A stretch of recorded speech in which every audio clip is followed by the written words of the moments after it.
Hello, my fellow Doom friends, my Smod faithful. Thanks for bearing with me and watching all these videos. I know it's not as enjoyable as actually hearing album uploads, but YouTube's forcing me to make my own videos. They want me to make my own content. This is a music channel. I'm not in a band. I don't play guitar, so I don't sing. Trust me, you don't want to hear me sing. So this is the only way I can really contribute something to this channel. I mean, contribute something personal that is still music related.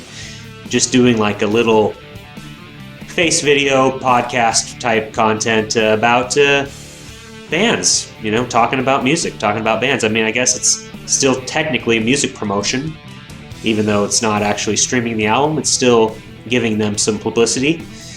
And so, hope you're enjoying this. I would rather be uploading album uploads, but I'll be getting back to that pretty quick here. So hopefully these channel videos here, these personalized videos, are a little interesting at least. Hopefully you learn something new. It's kind of educational. My way of kind of educating, and I'm sure many of you know most of the stuff I'm talking about here already because you're smart and the internet allows you to have all this information already. But there's some stuff that you probably haven't heard. So let's talk about 90s Doom today. I've talked about 90s stoner rock. Let's talk about 90s Doom metal, because there was a fantastic Doom metal scene in the 90s as well. Both stoner, desert rock, and Doom had a great flourish in the 90s. I wanted to talk about an interesting label, one of the best labels for 90s Doom metal.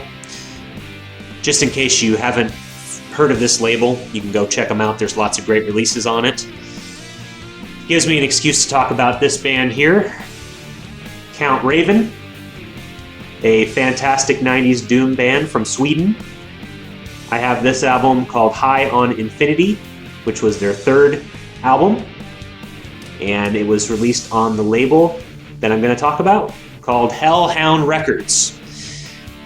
Now, Hellhound Records was a German record label from the late 80s and 90s that was self-described as the heaviest label on Earth. And yes, it was definitely one of the heaviest labels on Earth.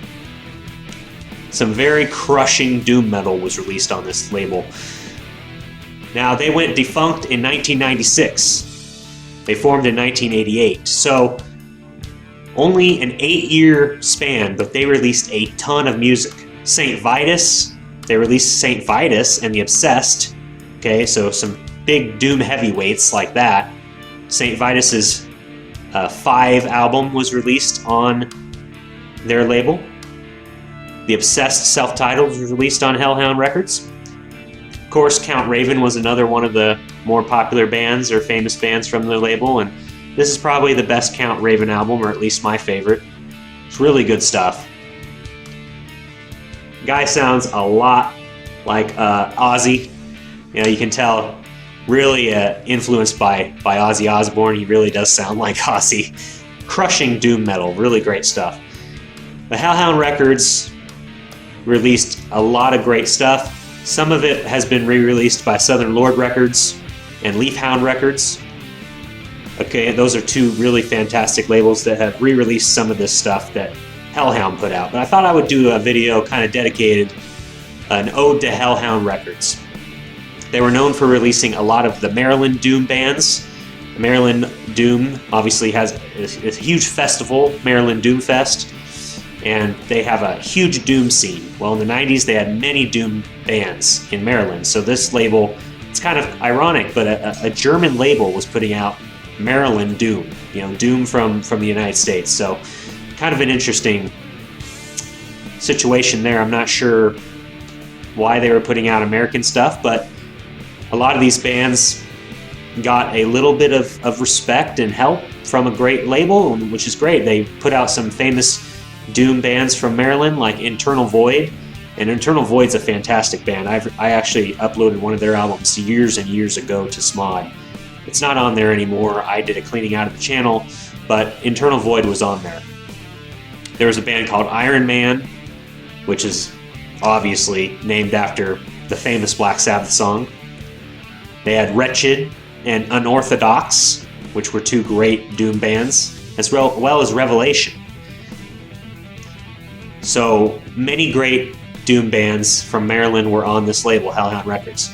So I thought I would just talk about some of these albums, do a little presentation on some of these albums today that you may not have heard. Some more underground 90s doom.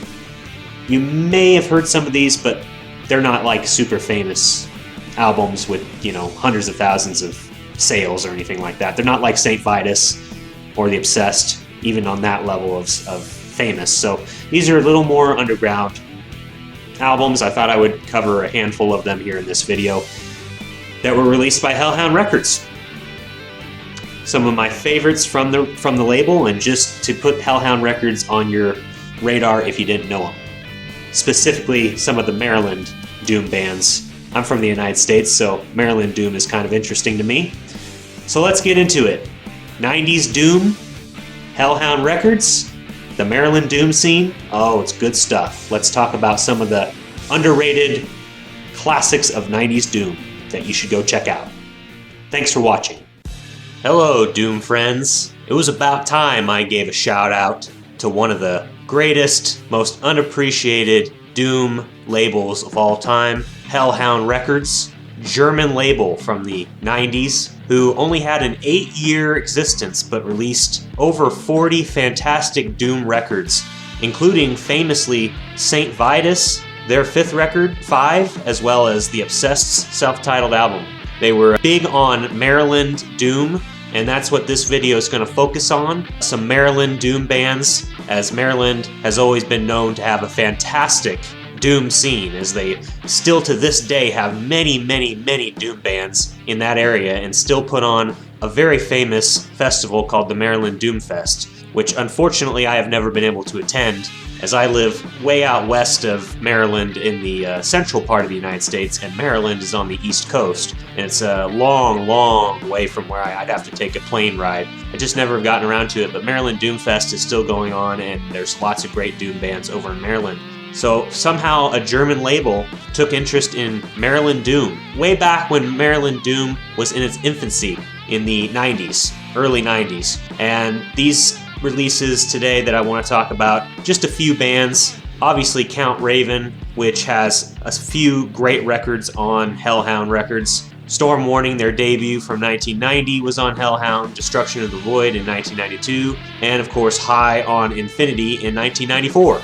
Great, fantastic band, although not from Maryland. This is the one band that was not from Maryland and also not from Germany. It was from Sweden. I have one album from them on CD, High on Infinity, which was their 3rd album. A really great album. Ozzy Osbourne style vocals, long doom songs, gritty, doomy songs on that album, and a vocalist that really does sound like Ozzy. A very good band. So if you haven't heard Count Raven, check them out. Of course, I wanted to talk about a few others. These from Maryland. Internal Void. They were from Frederick, Maryland. Formed in 1987 by Kelly Carmichael, Eric Little, and Adam Heinzman. And they attended a St. Vitus concert, and after that they recruited J.D. Williams as their vocalist. Hellhound Records picked them up in the early 90s, and they put out a couple really good records. One was Standing on the Sun, their debut album from 1992. Standing on the Sun is a fantastic album. I really enjoyed that one. Album kicks off with Warhorse, Devil in Drag. These are some sweet song titles. They have one called Unclean Spirit, and the whole album kind of has that style, that feel of an unclean spirit. It's very gritty, very dark atmosphere on this album. The riffs are so thick. It's one of the heaviest of the early 90s Hellhound Record doom albums. Definitely one of the heaviest. Some very lengthy tracks. Standing on the Sun stretches out to 8.5 minutes, as well as Take a Look, another 8.5 minute track. They close with Desolation Cemetery, a 7.5 minute track. The vocals very Ozzy-like as well, just like Count Raven. They really do have an Ozzy vibe on this album as well. Their debut album, 1992. Very good stuff if you haven't heard Internal Void's debut album, Standing on the Sun. Check it out. I also had uploaded their 2000 album Unearthed, which was their first album in 8 years. I had uploaded that to Smod back in the day, so I've known this band for a long time. Unearthed was uploaded probably 10 years ago on Smod, way back in the very earliest. That was back when I uploaded only older albums from the 2000s and stuff like that. To get the channel started, I used to upload a lot of stuff like that, but of course, because I wasn't able to get permission back then, I didn't have any connections to any bands back then when I first started out, and I definitely lost these uploads of Unearthed, but that was a great band that I remember hearing, Internal Void. I thought definitely give them a shout out. They actually joined Pentagram in 2004. 3 of the members joined Pentagram for their Show 'Em How album, which I have not heard. Kind of interesting though that they joined Pentagram, so definitely a very good band, Internal Void. Check them out. Next band I want to talk about, Unorthodox, also from Maryland, of course. They were originally called Asylum. They changed their name to Unorthodox because a band had a similar name to Asylum, and they got big, achieved a national success, so the band changed their name to Unorthodox. And they released 2 albums on Hellhound, both 1993's Asylum, their debut, as well as 1995's Balance of Power. I've listened to both of those albums, Asylum and Balance of Power. Really good stuff on both of those albums. I'll just give you a little rundown of them. Of course, the band consisted of the very talented Dale Flood on vocals and guitar. That man lets it rip. His guitar riffs are absolutely fantastic. Vocal work very good. Very Ozzy-like. Great stuff. Jeff Parsons on guitar as well as bass. And you've got Ronnie Kalaman on drums. Ronnie Kalaman was in a lot of these early 90s, mid-90s doom bands from Maryland. He was on a lot of these albums. This is a great band who released their debut, Asylum, in 1992. Kicks off with Suicide King after the intro, a 3-minute, heavy, faster track. Unseen World follows that up with 6.5 minutes, but I especially love the song Asylum, track 5. Fantastic track. Great, heavy guitar work, doomy. The atmosphere is thick, raunchy, gritty, just the best doom type of stuff. Now this is actually a pretty fast band with a lot of psychedelic and stoner metal styles in it. It's not strictly traditional doom. It's not super slow. It's not super occult, but it's one of those that has a lot of 90s stoner metal and psych metal flourishes in it, which is of course very common from 90s doom to have those mixtures in it. They also have a couple instrumental tracks on the album, including Cyclone and Scorpio Rising, which are pretty good blistering guitar songs. My favorite song on the album though is the closer Harvest, which is 7.5 minutes long. Beautiful song, fantastic guitar work on that one, very melodic. And of course, being one of the longest songs, they stretch out really well. It's a very doomy anthem on the album with a lot of beautiful guitar work on it. A lot of great atmosphere on this album. They followed this album up with Balance of Power in 1994. Starts off with Junkie and To Kill a Monster, 2 fantastic riff-heavy opening tracks. Well Aware is really good. Lost in Tomorrow is also very good. The album is 45 minutes long, a little heavier and cleaner on the riffs. The production style is a little cleaner on this album, not quite as rough and muddy as on the debut album. So it's a really good album as well. Of course, they would go on and release another album after this called Awaken in 2008, but I have not heard that one. But definitely check out Asylum and Balance of Power, both on Hellhound Records. Unorthodox is a fantastic band. The last band I want to talk about is called Iron Man. Iron Man, of course, being named after the Black Sabbath song. These guys were huge fans of Sabbath, as all these bands were, but these guys actually started as a Black Sabbath tribute band playing only Black Sabbath covers back in 1986. They had the fantastic and very talented riff monster Alfred Morris on guitar, as well as Kim Martin on drums, and Joe Donnelly on vocals. They released 2 albums on Hellhound Records in the early 90s, back-to-back years. The debut was Black Knight from 1993. The next year, The Passage was released in 1994. Morris is a very great doom guitarist. His guitar riffs on these 2 albums, some of the best you're going to hear from the 90s doom scene. The vocal work on these albums, Joe Donnelly does the best he can, but ironically, Iron Man has the least Ozzy-sounding vocals of any of these bands, despite having the most Oz-influenced name and being a Black Sabbath tribute band. Vocal work is definitely the weakest part of these albums, but with the guitar work of Morris, more than makes up for any lacking of the vocals. I mean, you're listening to this type of music for the guitar. Doom, stoner metal, you want the guitar, you want that Iommi-inspired guitar, you want talented guitarists. And Morris, one of the best. So Black Knight, a really great debut album, very rough, atmospheric album. Has songs like Choices and The Liar. The Liar's a great song. Leaving Town stretches out to 6.5 minutes. Life's Toll is probably one of my favorite songs on the album, 6 minutes. It's got a nice chug, doom vibe to it. A Child's Future is good and Vampires is good as well. Lots of great riffs. You're listening to this for the riffs for sure. Iron Man, of course, one of the best. Of course, The Passage followed that up. It's often considered the best Iron Man album. It's got a lot of variety on it. The Fury kicks off the album with a 6-minute opening track, and Unjust Reform follows up at 5 minutes long, which is a really great song with political lyrics. This band was known for getting a little political, but it was political in the sense of freedom, of liberty, one of those types of political statements. One of these don't tread on me type of messages is what these guys were all about. So some pretty good lyrical work.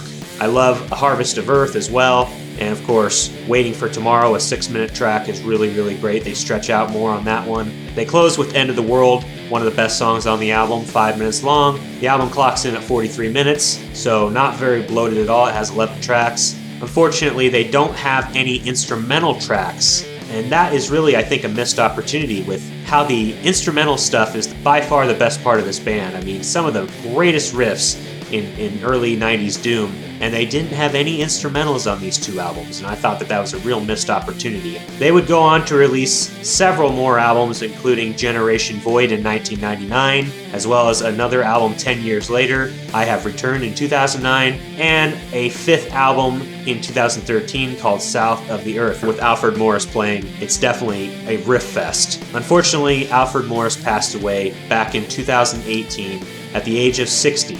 So rest in peace to Alfred Morris, one of the great Doom guitarists of the 90s. So these are 3 bands, along with Count Raven, that I think you need to check out from the fantastic Hellhound Records. And I will leave it at that for this video because there's way more I could talk about, but I want to keep it at a reasonable length here, and I could save some of these other bands for future videos. But check out these 3 bands, Internal Void, Unorthodox, and Iron Man, along with Count Raven if you haven't heard them. If you haven't heard these bands, maybe you'll find something you love. Doom on, guys. Let the doom be with you. I'll talk to you soon.